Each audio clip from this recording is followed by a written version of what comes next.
Hello, everyone. I'm Jeff Adelman here with another questions show. And today we have a very exciting, energetic, enthusiastic guest. We have somebody who is going to talk about a subject that I have talked about with my clients and friends and potential clients. One of the most important things that you could have on your automobile insurance policy. In fact, I would say it's the most important coverage that you could have. Uninsured motorist coverage, uninsured motorist coverage. And today I'm very pleased to bring to you Andy Kasten from Creative Financial Property and Casualty Group. Andy, we should have done this a long time ago. Yeah, we needed a COVID crisis, I guess, to bring us together, right? Apparently. Yes. And This is my first show since the crisis where I'm actually doing it in my office. No fake backgrounds, anything like that. Very good. Well, I am in the office as well. Of course, we were at home for quite some time, but it's good to get back into the office, with some normalcy anyway. Well, Andy, we've known each other for many years, different circles, friends, networking. I know you're running for Coral Springs Commissioner right now, and that's very exciting as well. But can you tell everybody a little bit about your background in insurance? Sure, absolutely. So I've actually been in the insurance business going on about 21 years right now. I originally started in the business at New York Life. So I was a life and health agent, financial advisor for many, many years, had my securities license, did all things, pretty much aligned with that type of business. But 13 years ago, I noticed that my clients who were doing business, I had a lot of business clients. They were, doing property and casualty. Of course, they needed all those different kinds of coverages. I was unable to do it. And so I thought, well, you know what? If I get my license, I could ask those clients, since they're already doing financial business with me, hey, let me take a look at your property and casualty and see if I may be able to help you. And so I went back and got my what's called my 220 license, which is a property and casualty agent. And then through the last 13 years, I've kind of focused more on that business. I just find it a lot more interesting. It's not as much pushback in that type of business as there is on the life side. Equally as important, but it's the line of least resistance. So that's what I've been doing for 13 years. And I've had my own agencies. I've run agencies for hospitality companies, and currently I'm the president of Creative Financial Property and Casualty Group. And we pretty much practice in all areas of property and casualty. So personal lines, something we're going to be talking about today, as well as commercial lines as well. So basically, if somebody gets their property insurance from you for their home, but you also offer automobile insurance as well. Yeah, yes. And we try to do as much as we can for that client. As we say, we don't like to leave too many crumbs on the table. If you only have one person to work with that you can rely on to handle all of your insurance coverages, makes it easy to make one phone call and get things done. And so that's kind of our recipe. But we don't always, grab everything, and that's fine. And we try to help wherever we can. Well, I appreciate you being here for us today. Thank for you, the Jeff. audience, because I think that there's a lot of agents out there that really don't talk about this as much as they should. And when they come into my office, I tell them, well, you don't have uninsured motorist coverage. You better pray the person that hit you has some liability coverage, or you're in a bad way. Yeah. Can you explain uninsured motorist coverage for the audience? I sure can, and I agree with you. Well, as you said before, I think it's one of the most important coverages. So Jeff, listen, I don't know everything. I don't remember everything, but this book was the book that I used to study to get my 220. So I'm just going to read you the definition so we don't get it wrong, at least what the state says uninsured motorist is, but we'll get into it in more depth, obviously. So here's what they say, that uninsured motorist is a form of coverage to pay compensatory damages for bodily injuries under one's own policy for amounts which otherwise would have been recovered from the liability insurance of another, either an uninsured motorist who carries liability limits that are lower than the insured's damages are, or we also call it underinsured motorist, right? Because in Florida, as you know, all you need is 10, 20 limits, and we can talk about what that means, but you need relatively very low limits to put your car on the street. And we also know that, you know, a lot of times injuries that occur in automobile accidents are way higher than just $10,000, including your own PIP coverage, which we can talk about, of $10,000. But what we find also, Jeff, is, and I did a little research about this, Florida is the #1 state that has uninsured motorists driving their cars on the road. 27.5%, somewhere in that neighborhood, of people that drive don't have any insurance at all. And they're legally driving that way. The state actually allows you to drive with just PIP coverage and property damage coverage, not even liability coverage if you injure another person. That's right. I mean, it's crazy, but mind-boggling. Yeah. And so, you know, Florida has a lot of issues with that. And so that's why, you know, uninsured motorist is very important to have. I like to tell my clients, the insurance company steps into the shoes of the uninsured person to defend the case. Correct. So it's not like they just hand you a check. Right. You would treat it as if the person had insurance. And I think that's the easiest analogy that I've heard and stole from somebody else. Right, that's true. You can literally use your insurance, if you have uninsured motorist, I guess you'd say, to supplant the insurance that the other person either doesn't have or has very little of, right? Absolutely. So it's critically important. But, you know, it's not inexpensive, and therein lies the rub, in that, you know, it's a significant piece of the premium in the policy, and a lot of people forego it for a lot of reasons that they are confused about and/or that they don't understand.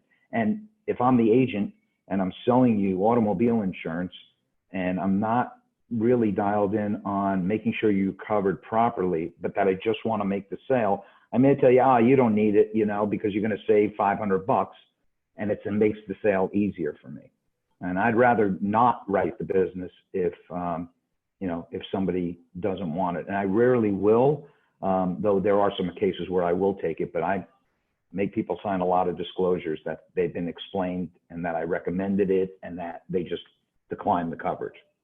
And you certainly don't get that kind of service when you do it online and just check the different boxes like Geico and some of the other providers do.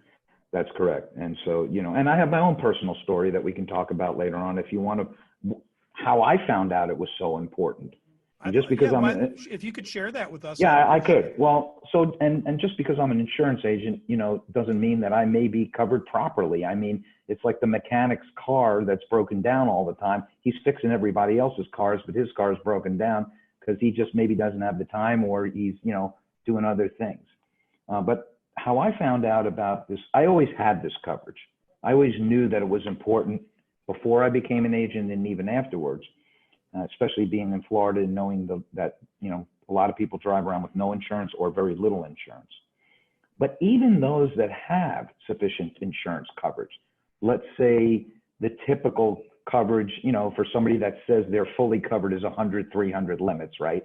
$100,000 of liability per accident per person, or 300,000 maximum coverage, you know, in any one given accident. My daughter was in a very serious car accident, and it was one of those New Year's Eve drunk driver crashes that, you know, you've seen on TV and that you dread as a parent to have. Now, her injuries, to make a long story short, she's okay today, thank God, but she missed almost a whole year of college. Her medical bills were about $1 million when everything was said and done.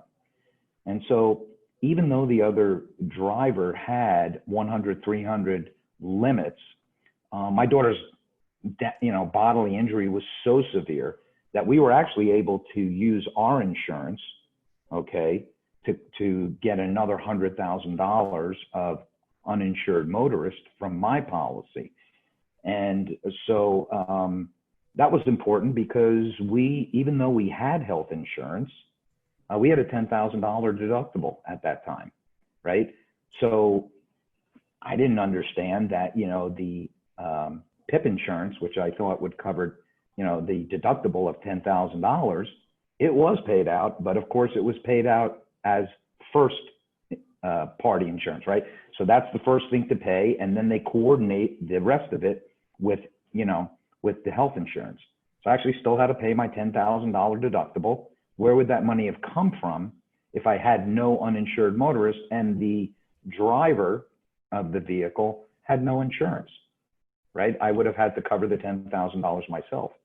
So in this case, I was able to use that money that we recovered from their policy to pay the deductible. But in addition, we had more costs because that wasn't, those weren't the only costs. There was lots of other costs that weren't covered, rehabilitation and just, a whole laundry list of other things. And so we were able to use our uninsured motorists, which really helped a lot. So like this is just, and my daughter was young. She was 19 at the time. So she relied upon us for her, economic welfare. But what if that happened to you or to me and we're not able to work, right? So we would, in an uninsured motorist situation where we don't have that insurance, kind of be SOL, as they say, right? Like we would have to somehow come up with the money and hope that, either the other party had enough insurance or in many cases, they just don't have enough. So, that's kind of how like we found out about how it all works. And then I'm sure you can explain, and this is going to blow people's mind when I tell them that, so you do have health insurance, but I don't know that people understand that in the event that you are in an automobile accident and your health insurance pays out claims, they are entitled to get reimbursed for the amount of money that they paid out in the event that you do get a settlement, right? Or you do get money from insurance. Now, that's unbelievable. You can explain more why. I don't understand the law myself. In fact, I didn't even know that was the case. And so we ended up paying back quite a bit of money to the two insurance companies that we had for health insurance. After that, we still had money left over from the underinsured and uninsured motorists. But had we not had that, I will tell you that it would have been very difficult. It would have been a real bad situation. So that kind of blew my mind that even existed in Florida. But there's all sorts of compelling reasons to have this coverage other than, people say, well, I have health insurance. What do I need it for? Well, there's a lot of other reasons. Well, I mean, the bottom line is what you're talking about is the right of subrogation. And a lot of people don't realize this. If you have health insurance and you make a personal injury claim, the health insurance companies, a lot of times, especially if it's an ERISA plan, can be entitled to 100% back of what they pay out. Now, when they bill $1,000 for a service, sometimes it's $100. Right, or correct. Maybe I'm being generous. But the bottom line is what they pay out, there's a lien on the case, and that's something that would need to be addressed.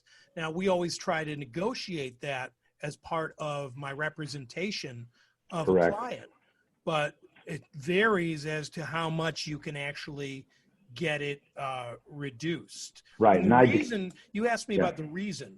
Yeah. The what reason is for it is the idea is they don't want somebody to double dip. They're getting paid for their car accident, so they don't want them to get paid twice for the medical and have a windfall. That's the idea. But the truth of the matter is, when you have an accident as severe as your daughter's, $200,000 isn't enough. No. Yeah. Okay. I mean, quite frankly, if there was an umbrella policy involved here, I am sure that would have been in play based on the accident you're talking about. That's correct. That's correct. And Jeff, I'm sorry to interrupt you, but and I didn't, just so the people know, I mean, I didn't know Jeff at the time that this accident happened. We did have other representation, but the attorney at the time said to me, wait a minute, you're an insurance agent and you don't have an umbrella? And I was embarrassed to say that I didn't. So what you're saying is true. I would have been able to tap my umbrella as well. However, I didn't have one at the time. So I do sell umbrellas. I do recommend it for people. I will tell you, a lot of people, the majority of people do not buy one. They're not that expensive for what they offer. But again, live and learn, right?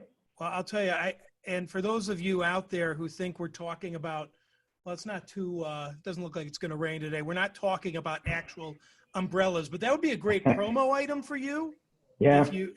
But can you explain what we're talking about when we talk about an umbrella? Well, sure. So the umbrella is, think of it like an umbrella, right? And an umbrella sits above your head, right, to protect you from the rain.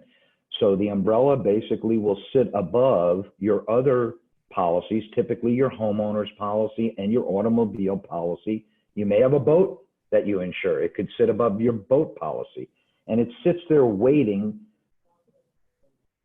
Rarely do they pay. I don't see them paying very often, but they do pay after the underlying insurance, which is your homeowners or your auto, pays out the maximum under their policy. So again, if you, in this case, if with 100, 300 limits on my uninsured motorist, once it paid out the maximum, I could have then gone to my umbrella company had I had one and had them step into the shoes of the other driver that had the underinsurance, and they would have paid. There are some limits that you must have in order for most umbrellas to sit above. Typically they want 250, 500 limits on automobile coverage and minimum of 300,000 on your homeowner's policy. But they also protect your assets and so forth, that if you were on the other side of this equation and your insurance company paid out the max because of something that you were at fault about, that doesn't limit anybody from coming after you personally to pay those additional costs, right? And therefore your umbrella would then step in and, negotiate on your behalf, in that particular lawsuit to protect you against, them coming after you personally. So there's a lot of compelling reasons to have an umbrella as well, especially for people that have money. It's really important. You brought up a really important matter that we didn't address before. If you're listening to this, what if somebody comes to you and says, yeah, I'm going to have the bare minimum of I'm going to have $10,000 of BI, right? But I want to take out $300,000 of UM. Can you do that? No. That was kind of a softball, Andy. Yeah, no. And it's funny because people say, oh, I know. What we'll do is we'll write the low limits and then we'll get the umbrella to sit on top because the umbrella is cheap. Well, listen, as I always say, Jeff, the insurance companies, they're pretty smart, right? I call them the legitimate bookies. They make the odds. They know that, listen, the lower the limits you have on your underlying coverage, the more possibility that they're going to have to step in and pay a claim when those lower limits are expended, right? So that's why they require certain limits in order for them to sit on top of the other limits. But it protects you personally.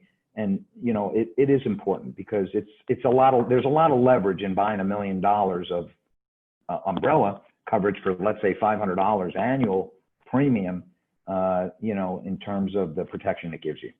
So, but whatever coverage you get for liability coverage, you're allowed to purchase the exact same amount for uninsured motorists. That's correct. And yes. That's because you should be able to purchase the same for yourself as you would if you injure somebody else. Correct. And then, Jeff, we may want to talk about stacking. That was the next place I was going. I was thinking ahead of you. Now, this is something that people know even less about. Right. I'm always preaching about stacking. Yeah. And I'll let you explain what stacking is. Basically, it's pretty simple. If you have, let's assume you got two vehicles and you have 100, 300 on each of your vehicles, and you have that same scenario of an accident and you included stacking in your policy, you're actually able to tap the limits of your limits on your other vehicle. So in this case, instead of 100,000, you would have 200,000 available.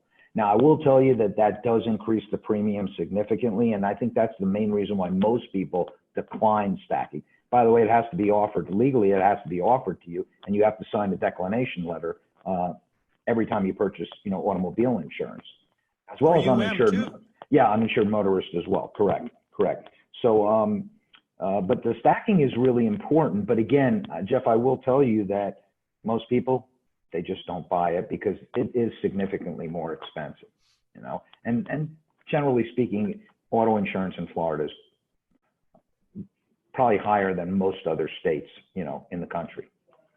Maybe because we have such low limits to put a car on the road, and we have a lot of lawsuits and drivers that don't have insurance, et cetera, et cetera.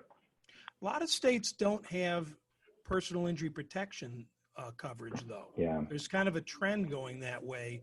Huh. And with PIP, no fault, a lot of people don't realize this, but even if you have health insurance, your $10,000 of auto coverage, the PIP, pays the first $10,000 of medical care if you're involved in an accident, even if you have health insurance.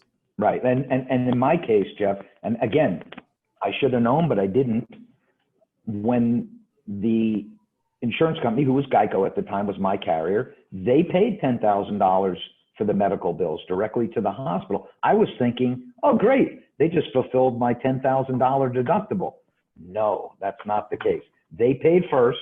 Now Andy's policy pays second, which means now he has to pay his deductible, and then, the insurance company will pay the balance based on the policy that I had. Thank God I had very good insurance at the time.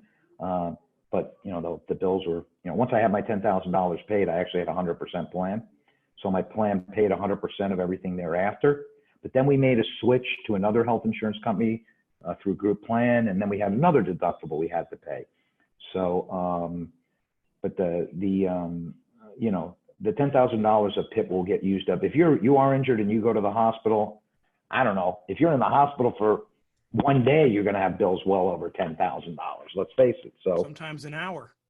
Yeah. Well, emergency room. Whoops. So So it's really important. It's hard to talk to people about it because they can't conceptualize ever needing it until that time that they have the accident that they need it. Well, Andy, and then it's too late. I appreciate you sharing your personal story with us. I feel would be remiss if I didn't share this situation I had with a client. Great. I represented a man who was involved in an accident. He had 100,000, 300,000 bodily injury coverage, but no UM. Thankfully, the person that hit him had decent coverage. I think it was a $100,000 policy, and we settled his case for like 10 grand. But when I had the conversation with him about coverage, I said, how could you have $100,000 and not have a penny of UM? How could you do that? You need to change it. He called that week. I gave him his settlement check 6 months later. Mm-hmm. A week after that, him and his wife were in a catastrophic accident where somebody ran a red light, and his wife was taken by helicopter to North Broward. Person had a $10,000 policy. Oh. Now, it may not sound like a lot, but we were able to do this. He had taken the 100,000 and he got stacking. So I was able to get her $200,000 of coverage above the 10,000 that she never would have had.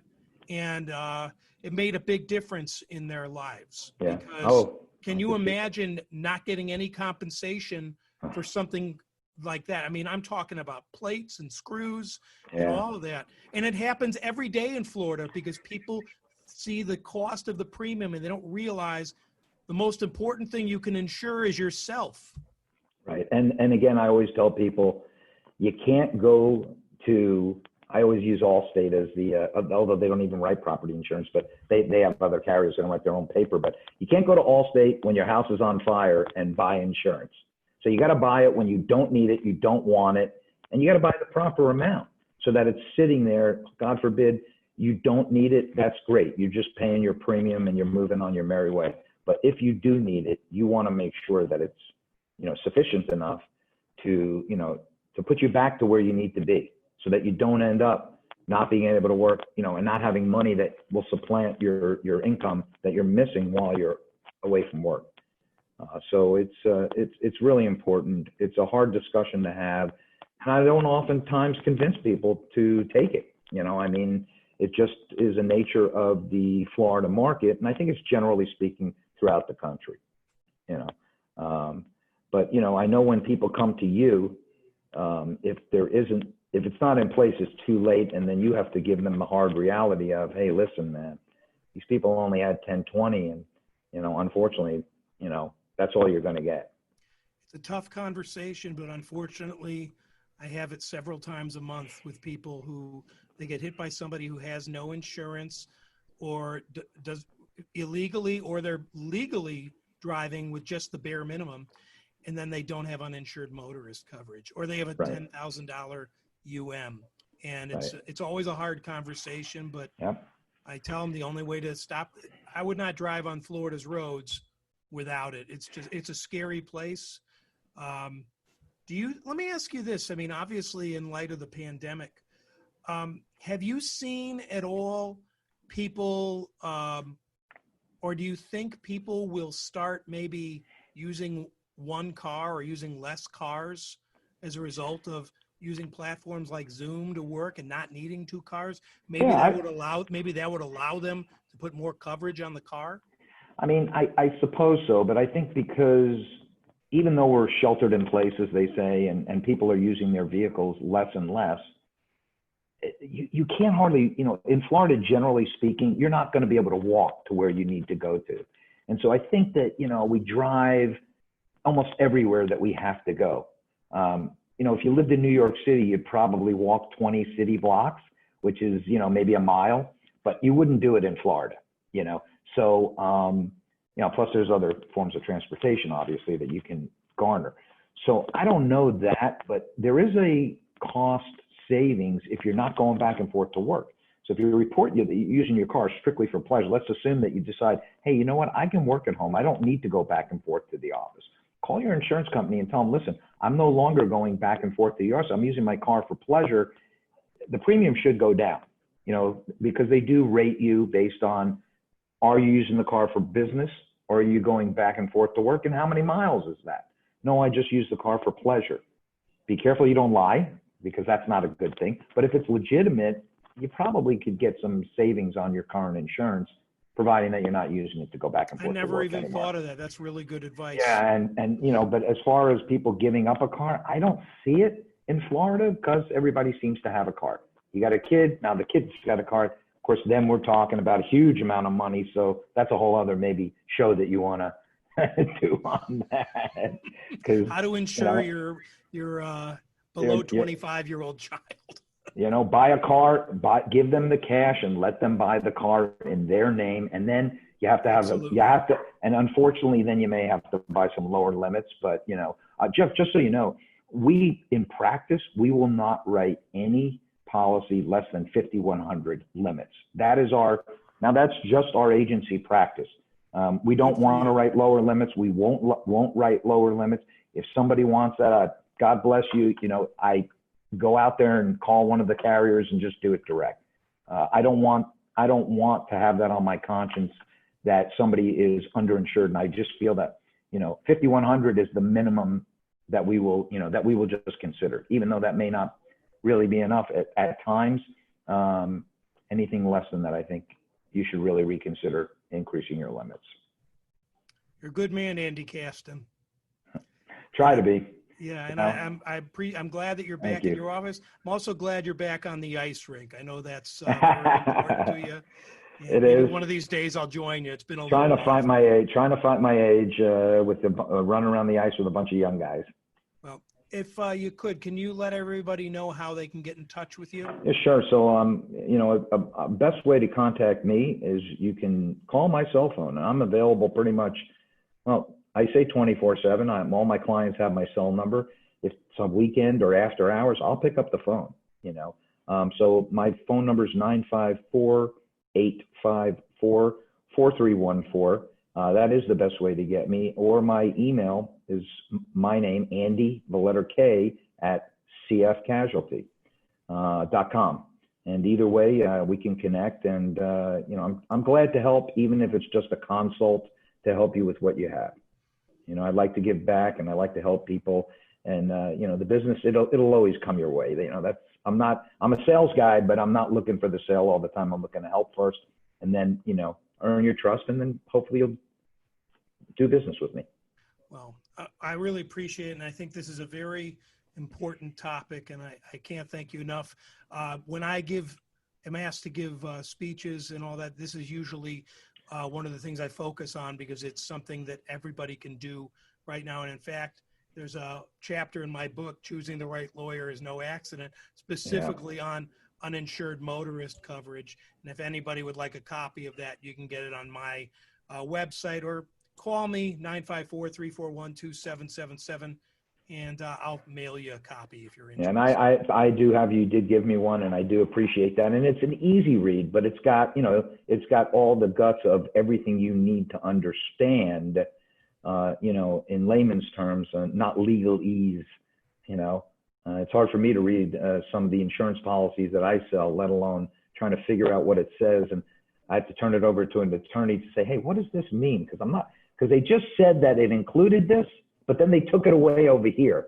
And that's the typical boilerplate of insurance policies. That's the spiel I give most of my clients. So it was very easy to put that down, and everything. I try not to talk like a lawyer when I'm with my clients. So, because I don't think anybody likes, I don't even think lawyers like that, but it happens. It happens. Well, it's like going to a doctor and they talk medical speak. Just tell me in layman's terms what I need to know, right, Jeff?